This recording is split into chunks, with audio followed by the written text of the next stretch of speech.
All right, guys, so today we're going to be using something called the zero product property to explain why we've been factoring all of these quadratics.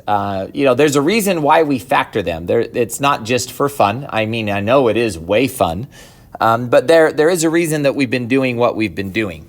So let me kind of show you this property. And I'm going to go through quite a few quick examples. We're not going to go really slow or too fast, but I want you to follow along and I need you to understand this concept, okay? Now, the first thing we've got right here is it says 8 times A equals 0. So I know that this green box has an 8 in it. I need to multiply by something and end up getting the answer 0. Well, the nice thing about multiplying by 0 is you always end up with 0. So if A was equal to 0, then this equation would be true. 8 times 0 equals 0. So the solution to this equation would be A equals 0. Okay, the second example, negative 600 times something equals 0. Well, again, anything multiplied by 0 equals 0. So I want B to equal 0 because negative 600 times 0 equals 0. The third one's a little bit interesting because the number on the left is already 0. So what can I multiply to end up with the answer 0? In this case, C can equal anything. Any number you want, because it doesn't matter what C is. When I times it by 0, I end up with 0. So that's kind of cool. If the one on the left is 0, it doesn't matter what the one on the right is equal to, because it's going to end up equaling 0 after they get multiplied together. So let's look at this problem. I've got the green times the pink, red, whatever that color is. And both of them are letters. Neither one of them is a number. But I do know that when they multiply together, they need to equal 0. So that means one of these letters needs to be 0. So let's say that D is equal to 0. Well, if that's true, then it doesn't matter what E is, because when I times it by D, E can be any number, because I'm going to times it by 0 and get 0. But I could also switch that around. I could say, well, what if E was equal to 0? In that case, D could be any number. All right, so I have two options. I could either make D equal 0 or I could make E equal 0. Both of those would satisfy this equation, and it wouldn't matter what the other number was if either one of those was 0. Okay, let's keep going with that idea. 3 times F multiplied by 17. If I want that to equal 0, I can't make the pink one equal 0 because it's already 17. So my only option is to make the one on the left equal 0. And I just do that by making F equal 0, because 3 times 0 is 0. Then I times it by 17 and I get 0 again. 321 multiplied by G minus 6. There's no way I can make this equal 0 because it's already a number. But this one, what letter or what number could I plug in for G to make this side equal 0? And the answer for that would be I want G to equal positive 6, because 6 minus 6 is equal to 0. Let's move on. H plus 10 multiplied by 18 minus I. Is there a way to make this side equal 0? Yes, I want H to equal negative 10. If H equals negative 10, then this whole side becomes 0, and it doesn't matter what I is. I can be any number. Or, that's one solution. The other solution is there a number that I can make I so that the pink side becomes 0? And in this case, it would be 18. 18 minus 18 is 0, which means H could be any other number, and I would get the answer 0. So I have two options. H could either equal negative 10, I could equal 18. Okay, guys, my point is when two things multiply to equal 0, one of them has to be 0. The other one can be anything. And that's kind of the key to why we have been factoring all of these quadratics, because when we factor a quadratic, we end up with something like this. X plus 4 times x minus 6 equals 0. What you end up with is you end up with something on the left multiplied by something on the right that equals 0. And what we just saw was I can either make this one equal 0 or I can make this one equal 0. So if x was 6, the one on the right would become 0. The one on the left would become 10, but I don't care because 10 times 0 equals 0. So that would be one of my solutions. The one on the left, if I let x equal negative 4, the one on the left would become 0. The one on the right wouldn't. The one on the right would become negative 10. But I don't care because 0 times negative 10 equals 0. So we have been factoring for the sole purpose of getting one parenthesis multiplied by another parenthesis because we want to set that equal to 0 so that we can solve quadratic equations. Okay, that's the whole goal here, is to solve them, and this is the key to making that happen. So, your steps that we're going to follow today. Step 1 is going to be set the equation equal to 0. So you want everything on one side of the equation, like x squared plus 4x minus 5. On the other side, all by itself, we want it to equal 0. That's step 1. Step 2, we are going to factor so that we end up with what we have been trying to get this whole time. One parenthesis multiplied by another parenthesis, because once I have one parenthesis equals another, I can solve this equation because all I need to do is turn the parentheses into 0, which is step 3. Set each parenthesis equal to 0. So that means you look for what number would make this 0. Well, negative 5. So to make the green one 0, I need negative 5. To make the red one 0, I need 1. So those are my two values of x. X could equal negative 5 or x could equal 1. Those are my solutions to the equation. All right, so let's try it. Number 1, 2x minus 5 times x plus 7 equals 0. I'm looking for two numbers that when I multiply them together, they equal 0. Now, I've got a parenthesis on the left. I've got a parenthesis on the right. The parenthesis on the right might be the easier one to start with. What value would make the pink parenthesis equal 0? Well, I would need x to equal negative 7. So there is one of my solutions, because if x is negative 7, then negative 7 plus 7 is 0, and that red parenthesis becomes 0. Okay, the one on the left is a little bit harder to maybe figure out what x value makes 2x minus 5 0. If you can't do it in your head, then don't do it in your head. Write down, you want 2x minus 5 to equal 0. And then you just do railroad tracks to figure out what x should be. So add 5, 2x equals 5, divide by 2, divide by 2. So you want x to equal 5 halves, or you could say 2.5. So there's your other answer. So you have two parentheses that you can turn into 0. All right. Number 2, it's not done for you. It's not already factored. It wants us to factor number 2. So I make my big X. I put 40 on top. I put 13 on the bottom, and I need two numbers that multiply to be 40 and add up to be 13.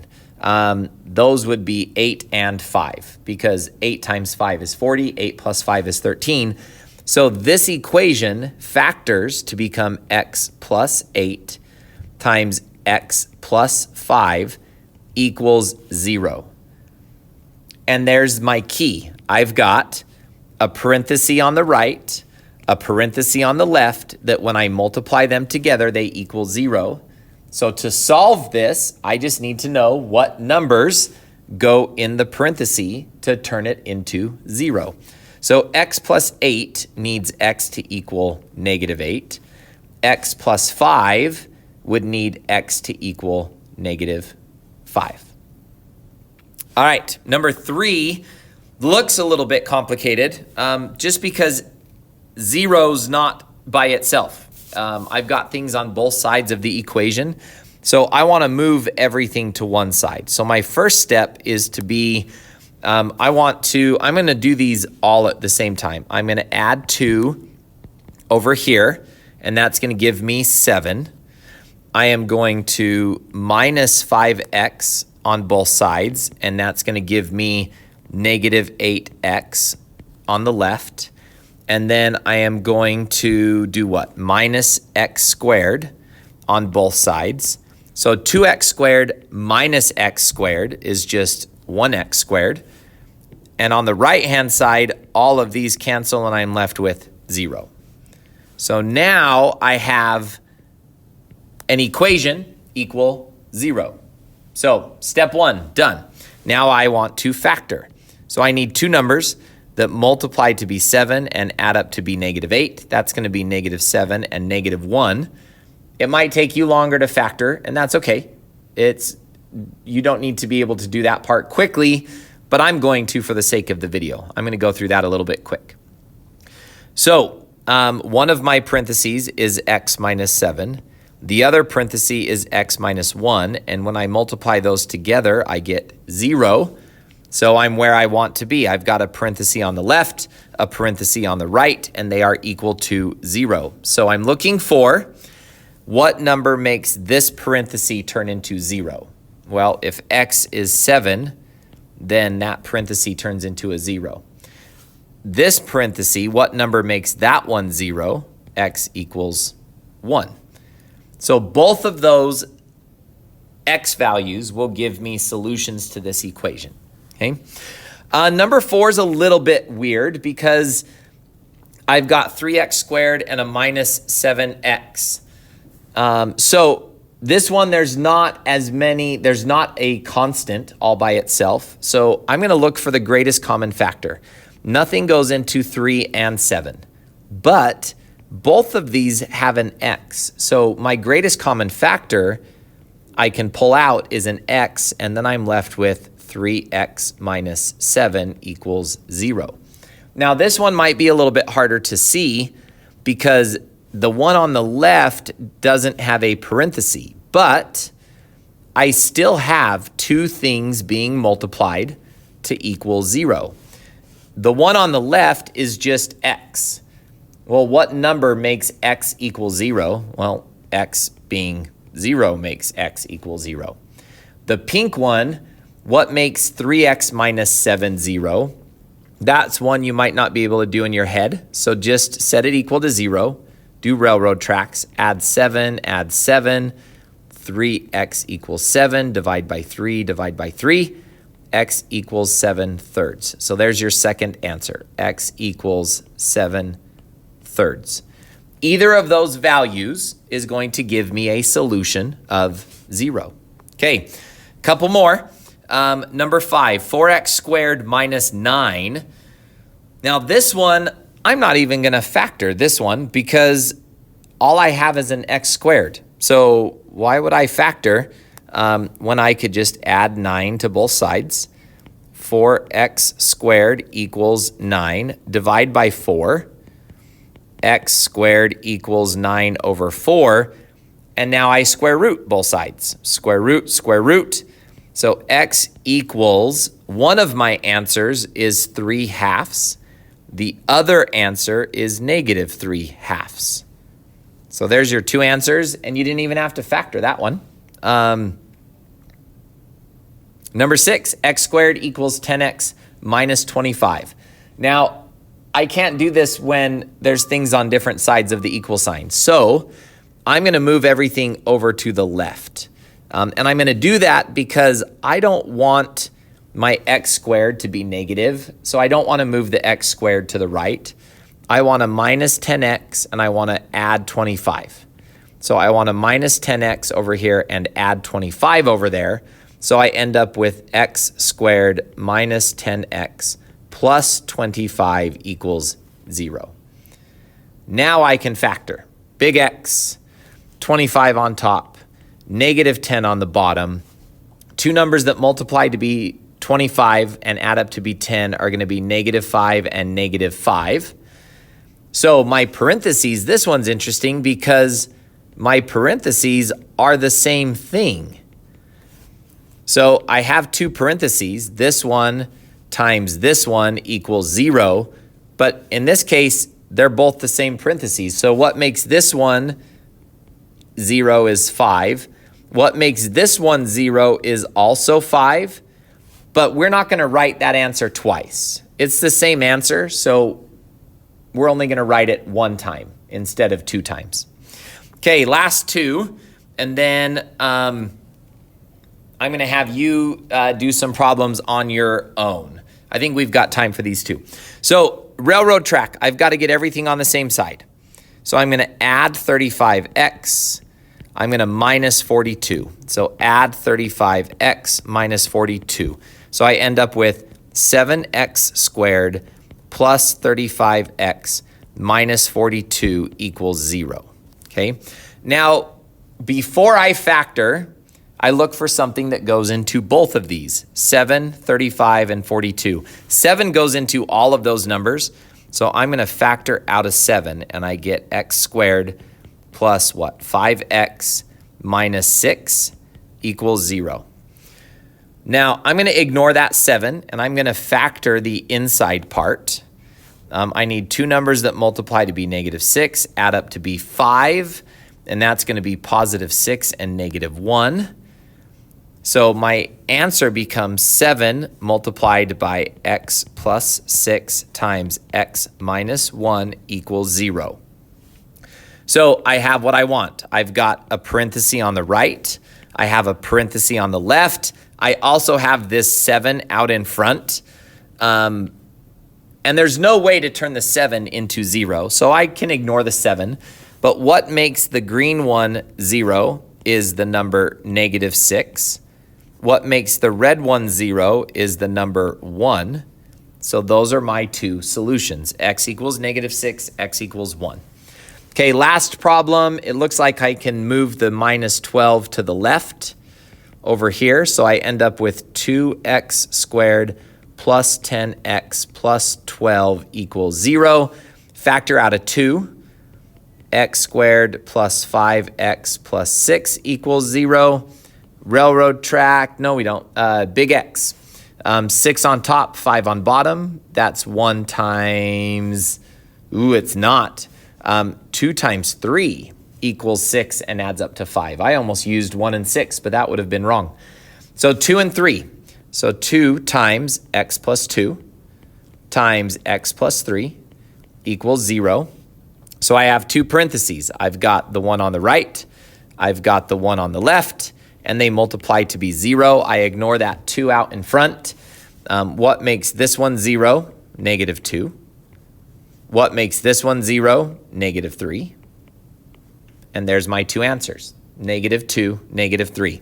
All right, there's some problems on the next page that I want you to try. There's a lot of them because you need to practice this a lot. I mean, there's not a lot. There's only 18.